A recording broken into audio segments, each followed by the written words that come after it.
Hello fellow brawlers, I'm Kara Simon. Welcome to the Brawl Stars Strategy Guide, a video series where I go over very important principles to help any player get better at the game and win more Brawl Stars. Hope you enjoy!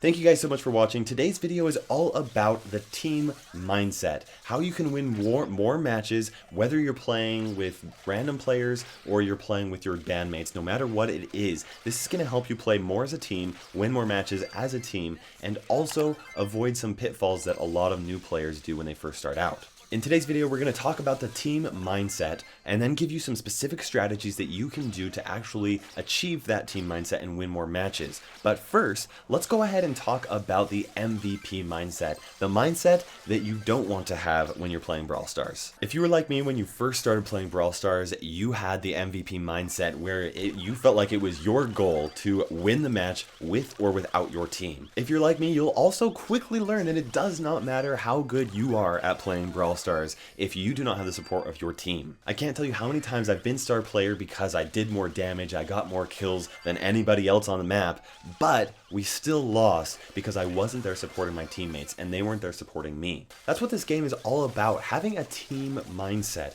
where your whole goal is to win as a team rather than any one of you being a star player. It really doesn't matter as long as you win as a team. So how do you get this team mindset? Because if you're like me as well, when you first started playing, you had no idea how to play as a team. The first step is team awareness. And what I mean by that is knowing where your teammates are, whether they could use some assistance, whether they're pushing forward, whether they're pushing back. A lot of the times, the difference between an enemy brawler taking out your teammate or your teammate taking out an enemy brawler is whether or not you just come in and poke off a few shots. Doing this is called an assist, where two or more brawlers work together to try and take out an individual brawler. I know it's simple math, but 2 is always better than 1, and 3 is always better than 2, and so you always want to try and work together as a team, be aware of where your teammates are, and focus on firing at the same brawlers. One of the best ways to do this is attacking from different angles. So if you guys are working together to take somebody out, try going off to the side a little bit, or coming up around, or whatever it takes, so that you're firing at different angles and making it more difficult for your enemy to really dodge those shots. Another way that you can assist team brawlers is to try and go around the enemy brawler and focus on surrounding them so they don't have an escape. This is a risky move to do though, because you positioning yourself behind them does mean that it's very likely that enemy brawlers are going to be able to surround you and take you out instead. The real trick to knowing whether or not you should try this tactic is if you know where enemy brawlers are. If you do know where they are, or the general idea of where they're going to be, and you know that they can't come and take you from behind, then this is a good move to do. But if you do not know where they are, a lot of the times it's better for you to stay back and just focusing on assisting your teammate. One great way that you can assist a team brawler is by cornering enemy brawlers that are going around a wall of some sort to try and avoid getting around fire. If you've got your teammate going clockwise, maybe you go counterclockwise so that eventually you're able to surround them and take them out quickly. Another tactic is baiting, where one of you pretends to kind of like fall back when you're low of health, and then another one of you kind of jumps out of the bushes and takes out an enemy brawler when they try and chase you down. This can be a good tactic to try and take enemy brawlers off guard, but it does trade that assistance, that constant assistance by that second brawler, which sometimes can result in you being at a disadvantage. Blocking is another tactic that you shouldn't use unless you've had a lot of practice and you know that it's the best for that situation. Blocking is purposefully getting in the way of enemy fire so that you can protect a team brawler from getting taken out. This is best done when you have a teammate that has a lot of gems in Smash and Grab, or a big bounty and bounty, or something like that. Since this does feed the enemy super, you want to avoid doing this unless it is absolutely necessary, because a lot of the times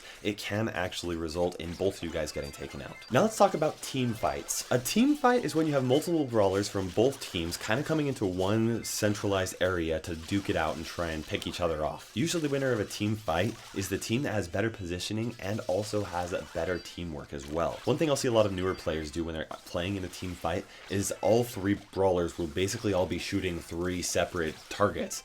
And that's just 3 1v1s side by side, not necessarily a team fight. The advantage that you can gain is when your team kind of like pokes back and forth, and then when you catch one of the enemy brawlers into a poor position, that's when all three of you focus in and take out that brawler almost instantly. Once you take one of them out, then it's an unfair fight and you have the advantage. This also means that you should really focus on not getting into a poor position so that the enemy team can't single you out. I'll talk a little bit more about the complexities that go into team fights in a future video. Now let's talk about what it means to overextend. To overextend is to push onto the enemy's side of the map without the support of your team. For certain brawlers, this can be a really effective way for you to get close to squishy characters in the back that might be really important targets, but a lot of the times we'll see people just overextending simply to try and get that final shot to get that last kill. Whenever you're overextending, it's important for you to be aware of two things. The first is whether or not you know where enemy brawlers are. If you do know where they are and you know that they are not in a position where they're going to be able to take you out, then you're solid.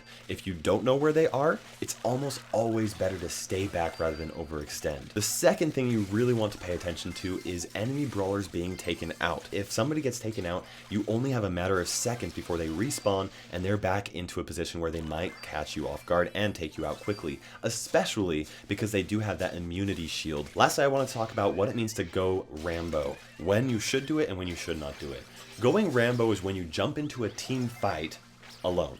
So you're facing off against multiple brawlers without the support of your teammates.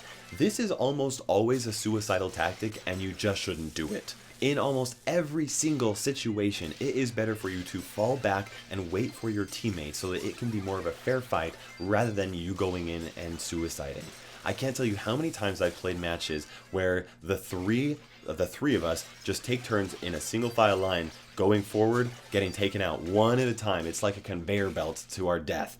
And it would be so much better. All it takes is to just go up a little bit, wait for your teammates to respawn, and then once they've respawned, then you go up, and all of a sudden you're a force to be reckoned with rather than fodder to be feeding their supers. That being said, there is one situation where going Rambo is necessary, and that is when you do not have enough time for your teammates to come have your back. This is at the end of the match where there's a countdown to the very end and your team is behind.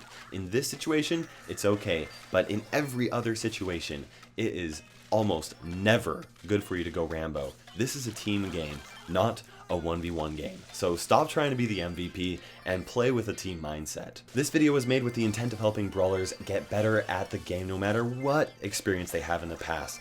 That being said, make sure you share it with your friends and fellow bandmates, and don't forget to subscribe for future Brawl Stars strategy guide videos. For now, this is Kairos time ticking by, and we will see you in the arena.